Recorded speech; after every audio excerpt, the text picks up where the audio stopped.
This week's video, 1066, where three powers vie for the English throne. We have Vikingers of Norway, French Vikings of Normandy, and the English people who live there. And we'll also find out why if there's a three-man fight happening, let the other two finish their fight first and then stick the winner.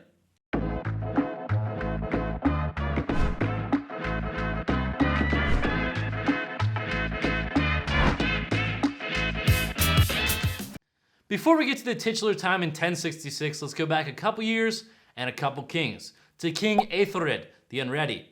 Ethelred was a Saxon king of England, and he had a wife named Emma of Normandy, and together they have a son, Edward. Emma of Normandy, that's going to be important, and also Edward. A Viking prince from Denmark. His name was Canute. Canute the Great is going to conquer England. He takes England, Norway, and Denmark and creates his great northern empire. He also takes Ethelred's wife, Emma. They have a son, Harthus-Canute. Now, Harthus-Canute then becomes king himself.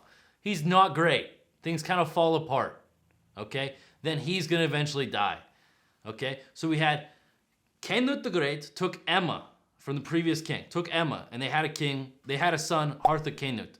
He dies. Our next king is Emma's previous son with the previous king. His name is Edward. I mentioned him before, Edward. So Edward's now king. And Edward actually was Harthus-Canute's half-brother because they shared the mother, who was queen. So we have this new king, Edward. Edward's very Catholic, and he marries Edith. Now, who is Edith? Edith's father is Godwin. Godwin is very important around this time. He's a very powerful earl in England. Now, he rose to his stature under the reigns of Canute and Harthus-Canute. He rose to his power under Vikings. So the Saxon king Edward doesn't fully trust him, but he's still powerful. He marries Godwin's daughter, Edith. And Godwin has two very important sons in this tale. It's Harold Godwinson, the Godwinson, because he's Godwin's son, and Harold, that's Harold, that's going to be important. And the other brother that's important is Tostig Godwinson. Of course, Godwinson, again from before. Tostig, our spelling's not as important this time around. So those are Godwin's kids. And Godwin wants his line to be king. But Edward doesn't have a child with Edith, Godwin's daughter. So he kind of starts to scheme to make his son Harold king of England when Edward dies. But there's some issues here. First off, now we have a Saxon king in England again. And the Vikings don't really like this. And the king in Norway doesn't really like this. So he's going to start to scheme against England. But also, Edward, remember his mother, he's the current king. His mother, Emma of Normandy. That means she's from Normandy. Edward's going to visit Normandy and meet with their leader. His name's William. Okay? Because Edward's mother was Emma. Emma is the great aunt of William. So they're cousins. Okay? So the king of England and the ruler of Normandy are cousins. But what is Normandy? Normandy you might know from World War II. It's the invasion site. It's northern France. The people who lived there actually besieged Paris in 855. They were Vikings. And after being kicked out of Paris, instead of being killed and sent away, they were given territory in northern France because they had the gall to besiege our capital city, these Vikings. They had the gall to besiege our capital city. We're going to put them in our north to keep them our allies and to create a buffer between all the other Vikings. We have these tough Vikings in our north. They'll kind of protect us like a human wall.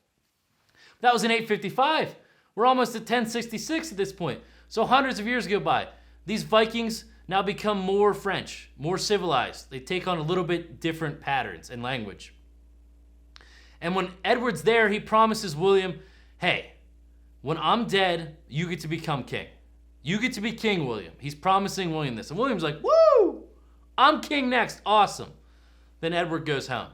But the whole time Godwin and Harold are like, I'm gonna be king next. Harold's like, I'm king when he dies. And Harold even goes so far to go visit William. And he tells him, no, for real, you're next. You're next.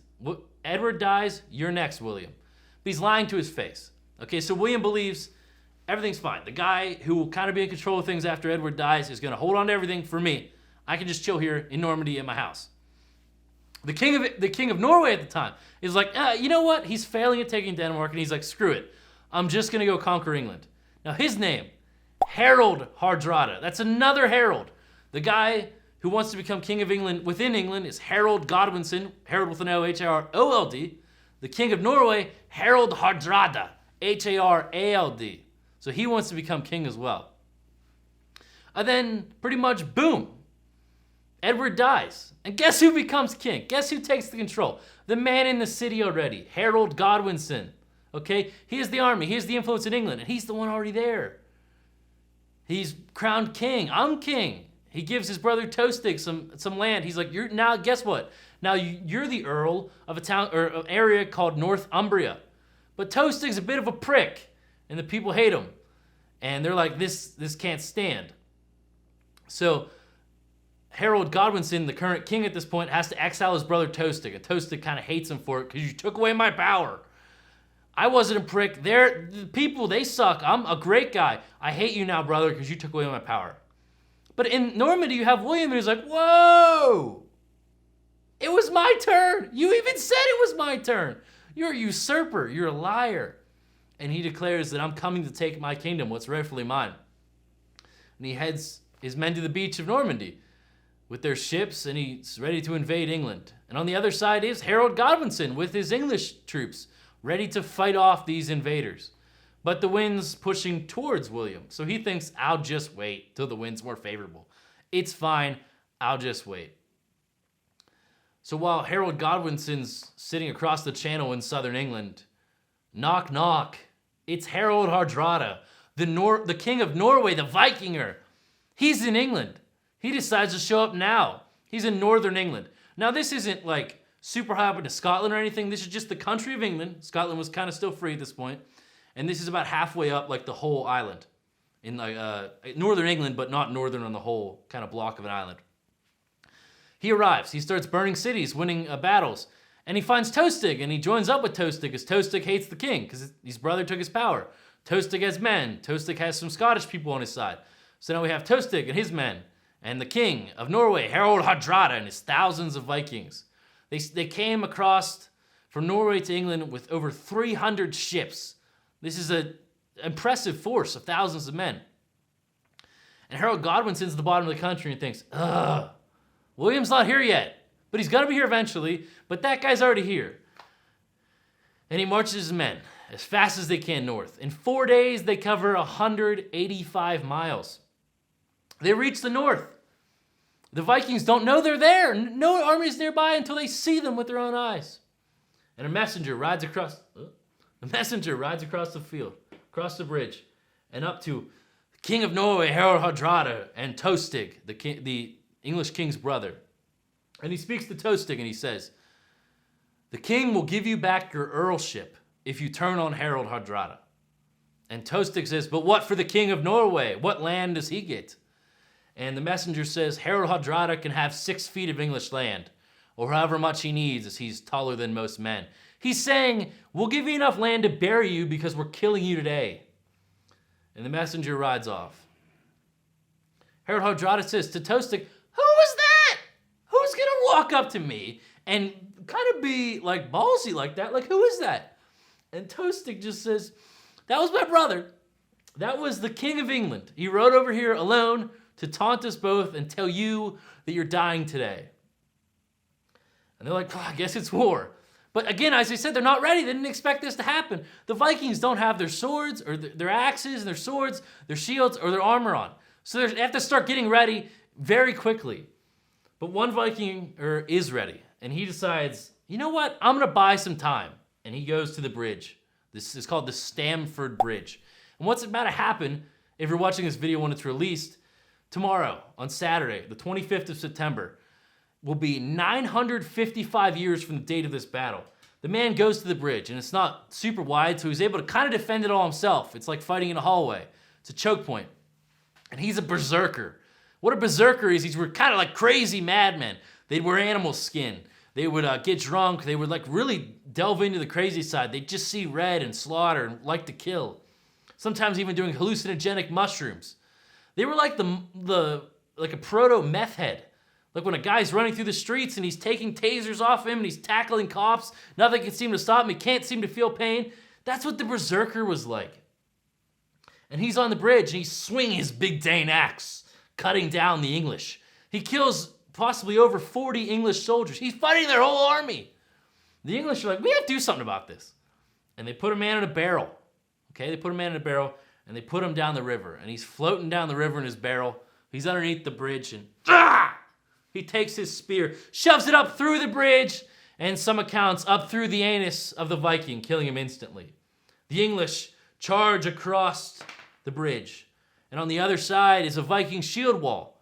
They had time to get their weapons ready, but not any of their armor. And that's the deciding factor. Hours and hours later, pretty much all the thousands of Vikings are dead.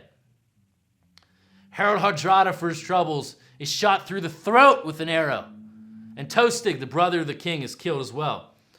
The few men who leave and retreat back to Norway are only in 27 ships. That's all they need. 27 ships to escape, when just to get to England they needed almost 300. Thousands of them die, and they say the land is dyed white from the bones for over 50 years. So, like, we did it. Like, they're partying, okay? We have Harold. These guys are dead. Harold Godwinson, the King of England's like, I did it. We won. We're the greatest. Let's rest a little bit because we just won. Guess what happens? The weather changes. William's in town. He moves from Normandy to southern England, and now he's burning things. Godwinson's like, are you serious? So he can't move as fast as he did before because he just did that, and they're all tired, and they just fought for hours. So in a couple weeks, he makes it south. He makes it south, and he gets to an area known as Hastings, and he actually gets strategical advantage on the top of a hill, okay? At the bottom of the hill is William of Normandy's soldiers. Now, the thing about the men on top of the hill, they just beat the Vikings. They're confident. They're cocky, okay? William's the troops. They'll march at the hill. They'll march up the hill. The arrows fly. Shields go up. And then they retreat. The English soldiers think, woo! We got them on the run. And some of them chase, okay? Some of them chase. The Norman soldiers will just turn last second. Stab, stab, stab. The Englishman's dead. You think, well, they're not going to fall for that trick again. They do. They fall for the exact same trick again. Some men march up the hill, then run away, screaming, ah! And the English are like, we got this! And they chase them down the hill. They turn, stab. Until we get to the point when the men at the top of the hill realize, oh, we don't have the numbers, and this hill doesn't really help us much anymore. And the Normans charge and march up the hill. And the king is killed. This time shot through the eye. And William of Normandy is now William the Conqueror. He's taken England. It's over. This is the last time ever that England is fully conquered. This is the 1066. This is the moment at Hastings. William of Normandy, now William the Conqueror, okay? The language is going to change. Pig becomes pork. Cow turns into beef, okay? The Anglo-Saxons are done. Now we have Norman kings. Harald Hardrada, the king of Norway, he spoke the lies that he was going to win the throne and he was destined for it. And for that, he got shot in the throat to never be able to speak again, and of course, he dies. Harold Godwinson stares at that throne that Edward has. He's envious. He vies for it, and then he decides to take it. And for his troubles, he's shot through the eye. He can never see again because he's dead and he got shot in the eye. And the man who was promised it by two separate men wins the day, William. He takes the country. So really what we've learned here is if you're in a fight with three men, let the other two fight first and you stick the winner, okay? This is a whole year, 1066. That's kind of what this is referred to. We just got a battle in a couple weeks, a couple small bits, a little bit of a fun bit. This has been Fun Bits About. Again, I'm Trent, okay? Again, you're the audience. We're going to do a few things. We're going to like the video, okay? We're going to subscribe to the channel. We're going to hit the bell icon. We're going to go to the comment section. We're going to comment what we like, okay? We got great new videos next month. It's October. It's spooky season. We got scary videos, okay? Next week, I'm going to prove to you not to fear the Reaper when I take on the Carolina Reaper. I take it on next week. I'll see you guys then. Have a great day.